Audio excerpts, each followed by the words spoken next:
मैंने बड़े बड़े धर्म गुरुओं से पूछा, जब कोई नहीं था, न श्री राम थे, न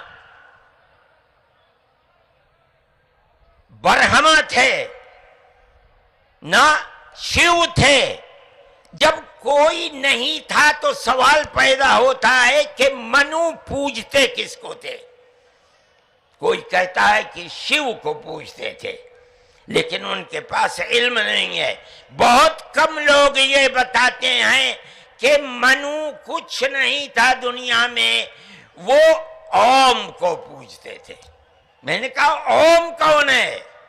बहुत से लोगों ने कहा कि वो एक हवा है जिनका कोई रूप नहीं है, कोई रंग नहीं है, वो दुनिया में हर जगह है, हवा हर जगह है।